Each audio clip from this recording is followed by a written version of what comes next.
I guess my simple definition of integrity is doing the right thing when no one's watching. I'm sure that's not what Webster says for integrity, but I think that's the easiest way to understand it. Welcome to Fireside Talks, where we help bring you from survival to stability. Through skills, support, and the hope of Jesus Christ. Welcome back. This is our last podcast on leading and serving. This week's theme is leading with integrity. Right. And we've talked about leading without a title and other things, right? Serving without burnout. Yep. And hindsight, the way we kind of laid this out, we probably should have talked about the integrity part first. Really. Because I would argue that that is the most important part of leadership, is integrity. We do have a few things or a few scriptures that kind of point us that way. I don't believe that the word integrity is used but a very, very few times in Scripture. Somebody can mention in the comments if I'm wrong there. But I can't think of there's a lot of them that talk about integrity, but not a lot of them that use the word integrity. Does that make sense? Mm-hmm. So Proverbs 10:9 is one of them that actually, depending on your version, is going to actually use the word integrity. Okay, we're going to read the ESV. So, whoever walks in integrity walks securely, but he who makes his ways crooked will be found out. What do you think that means? That's pretty clear, I think. Maybe we should start by defining integrity. So, yes, we probably should. I guess my simple definition of integrity is doing the right thing when no one's watching. I'm sure that's not what Webster says for integrity, but I think that's the easiest way to understand it. I think it's very similar. I think I looked it up with one of the kids once. Okay. On what Webster's dictionary says? Yeah. Or are we going to use AI? Because no telling what AI is going to say. We'll go to the Webster.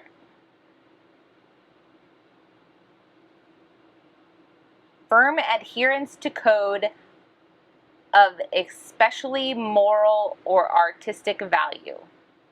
Incorruptible. Okay. So like I said, honest, honesty, honor. Those are other words, but sure. There you go. So I still feel like that falls into the doing the right thing when no one is looking. Yeah. So I guess for the purpose of this podcast, that's going to be the definition we use. Yeah, sure. So that way we're all talking about the same thing when we talk about integrity. So whoever walks in integrity walks securely. Yeah. Meaning you don't have to be scared of what's going to happen. You don't have to be nervous about repercussions. You can be proud of your work because you know that you did it with integrity. So we've all had that situation in our lives at some point where we're worried that somebody's going to find out what we did. You don't want to tell everybody what it was? I mean, I'm sure it was in my teenage years. And right. If you know my mom, you can ask her. Would you like to share what yours were? So, I mean, I probably did lots of things. I probably did lots of things that I didn't want people to find out about. Okay. I remember one that I got in trouble for when I was probably 16. 15 or 16, I got in trouble for smoking. Right? So, you certainly don't, at 15 or 16, you don't want your mom and dad to find out that you're smoking. Right? But with that, kind of having that secret or lie or maybe it's at work and we're not doing our job completely, or maybe it's just a tall tale that we told someone to try to make ourselves sound cooler than we really are. Mhm. But we don't get to walk in that security when we're doing that Right. Right. because of integrity, Right. right? So when it comes to leadership, do you think that character is more important than that natural talent of leadership? Yeah, because if you know how, well, I feel like they kind of go hand in hand. Sure. Like if you're a good leader and you have um, you're going to have integrity because people are going to be able to trust you. People are going to want to come to you because they know that you're going to follow through with what the things that you say, that you're telling them things honestly. And I feel like they go hand in hand more than anything. But that what you described all sounds like character to me, Yeah. But I feel like not that's talent. so what would be talent without character in a Like leader? in leadership, Yeah. charisma would be one. If you think of leadership, Sure, if you're just a really good speaker. right, and if you think of leadership, and I mean, there are rows and rows of leadership books in bookstores and libraries and stuff, um, and you can teach leadership, but charisma. I think public speaking is a practiced art, not a talent per se. Um, but you can't really teach charisma, right? I think you can practice it. I think you can, try to make that a point. But to have that infectious personality that people are drawn to in a leader, Mm-hmm. that's not something we can teach. But if you have a good character, and often I think character comes with being coachable. If you have a good character, we can teach leadership. Sure. Maybe you're not going to be an effective leader and everyone's best friend, right? And if you truly are an effective leader, you shouldn't be everyone's best Right. friend. Because holding people accountable hurts feelings. It gets more difficult with friendships. Yeah. There's that fine line where you can do it. I think of one of the leaders on our ambulance when I was still on the ambulance, and I would come into his office and he could tell I was mad, but we were really, really good friends. So he would always ask me, "Am I your friend right now, or am I your boss?" Mm-hmm. And that's a character thing, right? Because if I said friend, that meant I wanted somebody to vent to, and I wanted to be mad, and I wanted to get it off my chest, but I really didn't need him to do anything about it. Right. And then he knew that going into it, like, whatever you tell me, I don't really need to do anything about it. I just need to listen. Sure. But if I said, "You're my boss," then his kind of demeanor changed. And maybe a handful of times he would even rebuke me, being like, "Well, I think you probably weren't completely right either." So, so being somebody's best friend and being a leader is incredibly difficult. And there's very few people out there that can do it. Yeah. But I think character is more important than talent because so many of the leadership traits we can teach. But if you're not coachable and you don't have that servant's heart and it's not in your character, we're never going to be able to get you there. Okay. So, how do we build trust with our friends and coworkers and all of that kind of stuff? And the scripture that you're looking up right now ties straight into it. Okay. You build trust by having integrity. I don't know. I don't know how to answer that. That's a pretty solid Sunday school answer. I feel like I personally I trust a lot of people. That's just something about me that I'm going to trust you until you have broken that trust. Not everyone is like that. You have to build a relationship to have that trust. So I guess if you think about it in that aspect, You have to prove yourself. You need to show that you're going to show up in a relationship or at a job, that you're going to be there. You're going in a friendship. You're going to have a listening ear. In a job setting, you're going to do your job and do things diligently, that they can trust that if you don't know how to do something, you're going to ask how to do it. You're someone who someone can go and talk to and not worry about you spreading rumors. I feel like that's how you build trust. Sure. I think one thing that you did leave out, though, is vulnerability. What? I can never say it right. Vulnerability? Yeah, that word. Being vulnerable. Mm-hmm. Vulnerable. Vulnerable. I'll get there. Took me a long time to get specific down, too. But I think some of the best leaders will tell you, I don't know the answer, but I can find it. Yeah. That was one of my big things when I was teaching at the college is teaching an EMS program. I do not know everything there is to know about medicine. Mm-hmm. But as a teacher talking to a student, I am far better than you at finding that answer. Yes. So I will find that answer and give it to you. But I think it's absolutely okay in leadership to say, I don't know. As long as every time somebody walks in the door, you don't say, I don't know. Because then there's a competency thing. Right. But we're kind of getting off track. So let's go ahead and read 1 Matthew 4:12. Or, I'm sorry, not 1 Timothy 4:12. There is no 1 Matthew. Oh, look, I have it highlighted. Let no one despise you for your youth, but set the believers an example in speech, in conduct, in love, in faith, in purity. So I think if we think of that scripture, maybe we can throw out that youth part. Maybe that's not the most important part, because this was a letter to Timothy, who was young. Mm-hmm. I think a lot of our people in leadership maybe aren't.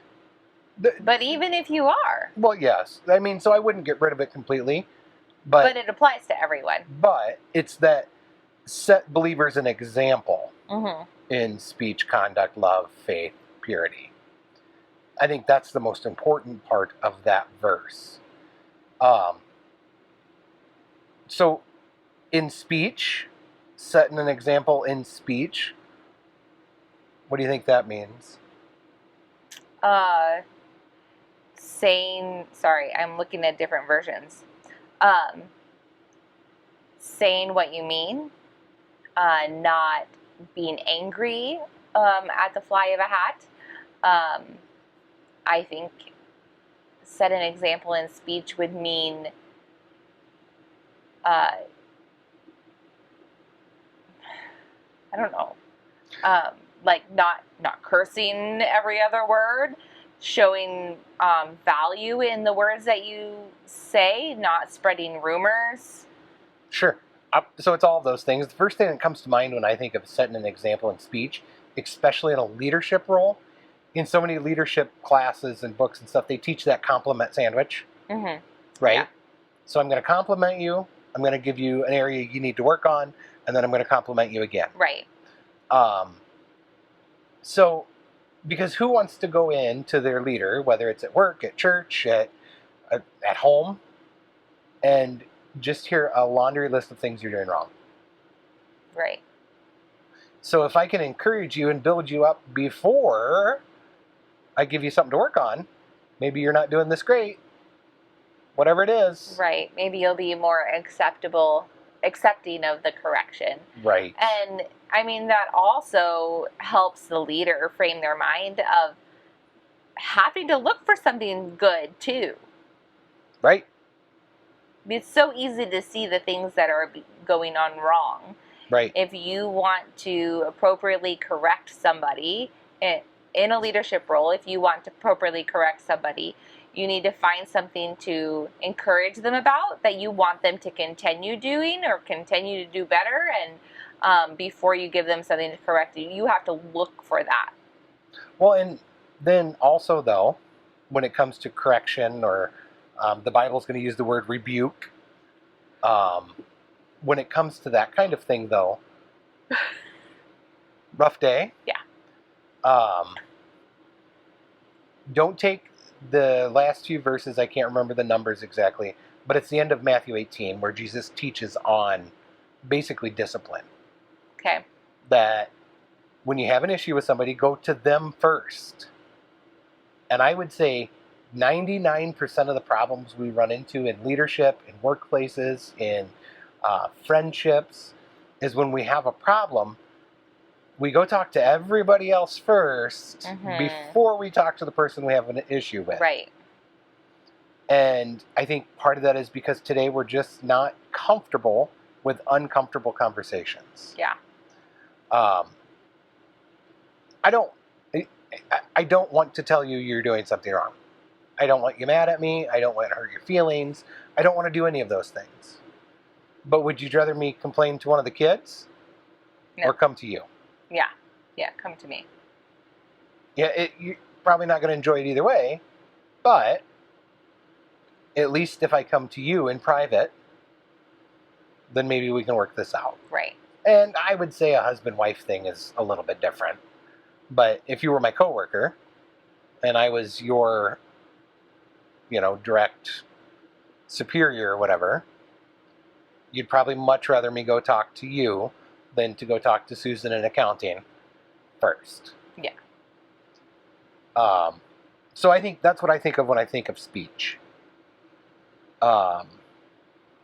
What's the next one? Conduct. Yeah. And conduct. So I have, for sure. I can't think if you have or not, though. Have you ever worked at a place that if you got in trouble outside of work, they could hold you accountable at work? No, not really. I mean, no, not really. I'm trying to think of a job that I've had that I wouldn't get in trouble at work if I did something outside of work. I mean, I was the boss at the preschool. Sure. And so I did tell them, like, if you're going to be dumb, don't wear your preschool stuff. Sure. You're not representing us. Sure. Yeah. Even now, in a retail space, it's normal for us to say, our customers recognize you. Right. So... Oh my goodness. Sorry. So don't go out, they're probably not a great look if you're at the bar getting bombed every night. Right. Yeah.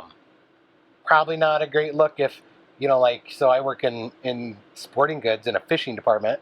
Probably not great look if I'm standing at the boat ramp screaming at somebody. Yeah. Because it's taking them too long to back their trailer in. Right. Yeah. Right? Mm-hmm. They're going to recognize that. Hey, that's that guy from that store. I'm not going back there if that's the way they treat people. Right. And then, of course, the ambulance and the fire department was a whole other story. Mm-hmm. As a chief officer, I represented the fire department in everything I did. Yeah. So in conduct, it would be just showing people respect all day, everywhere. Right. It's simply our actions. How you hold yourself. Yeah. I think in love is probably the tougher one. Now, and granted, we are talking about this is a letter to a pastor. Yes. And I know I've said it before, and I'll say it a billion more times before I die, that the English language has completely ruined the word love.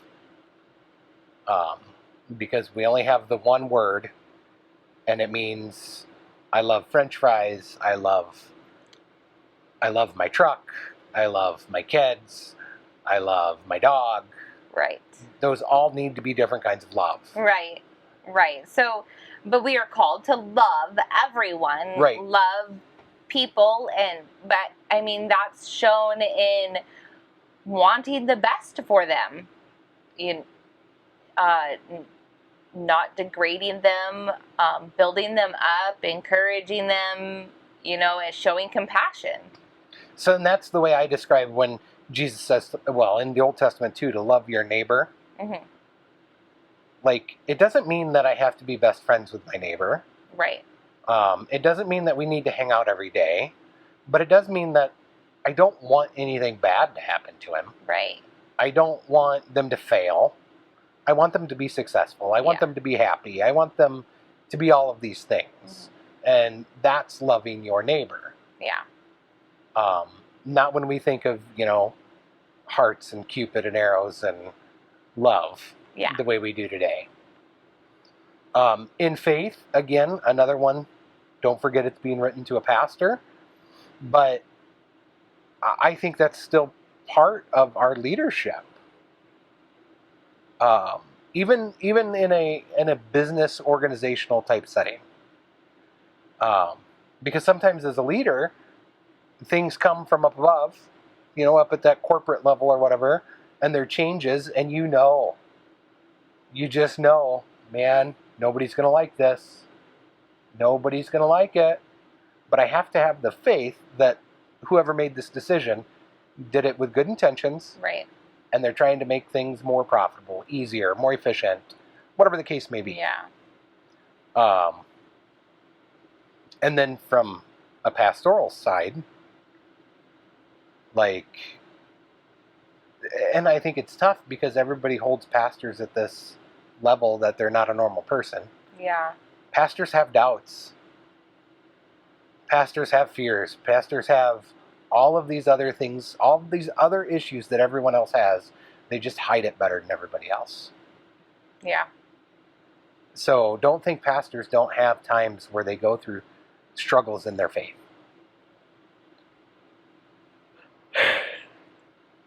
Am I boring you that much? No, sorry. And impurity, what do you think that one means? I guess I'm not sure what he means right there. Okay. I can tell you in a leadership role exactly what I'm thinking by what he means by impurity. Okay. You had to see the viral video of that Coldplay concert where that CEO was at the concert holding that gal, but it wasn't his wife. Oh. That destroys an organization. That destroys your credibility. That destroys people's trust in you. All of those things. Because if he's willing to do that in his personal life, what's he willing to do in his business life? Sure. Now, there's another side to that, though. Like, thinking of that specific situation, like that guy lost his job, and I don't know that that's wrong. Because it was somebody else from the company that he was holding on to. Have you seen it? I don't know. Okay, well, here nor there. But he lost his job, so I don't necessarily think that's inappropriate. But then it went viral, and like this poor guy was getting drug over the coals. We're taught to forgive. Right. What happens in his house as far as dealing with infidelity, that's nobody else's business. That is up to him and his wife. Right. On how that plays out. But there's an instance where he broke his purity. Right. Which can be just as devastating in leadership as any of those other things that we just mentioned. Yeah. So we've kind of talked about, being there when somebody calls on us, being that reliable person, follow through, all of these things. So we've started building trust with employers, teammates, family, friends, whatever it is. Yeah.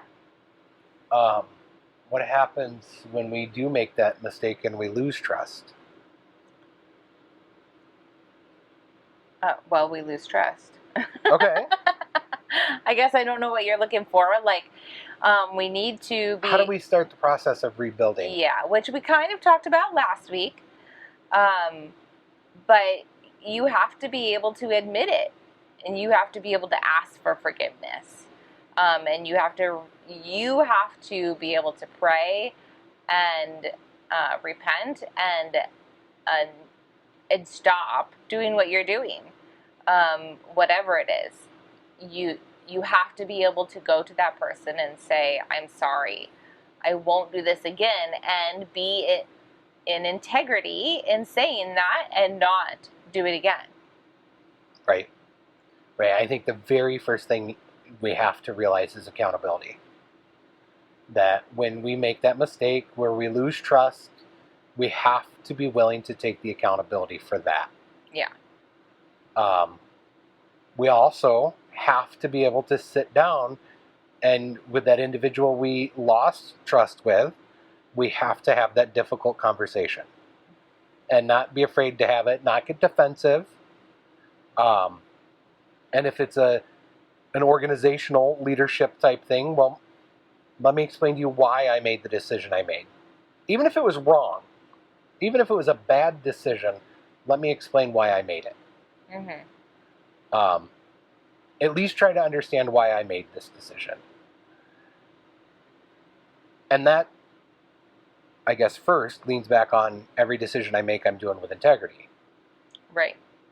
Because if I made the decision in integrity, maybe it was still the wrong one.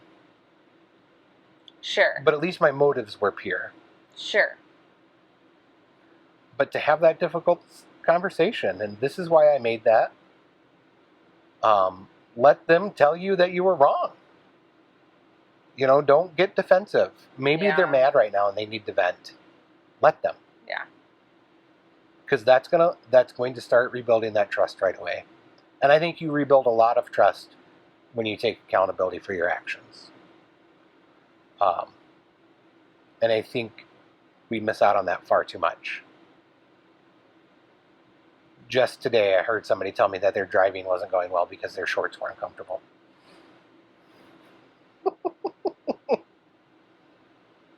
We have someone in our house with a learner's permit. And the corner didn't go well because the shorts are uncomfortable. Your pants don't have anything to do with your steering, no matter what.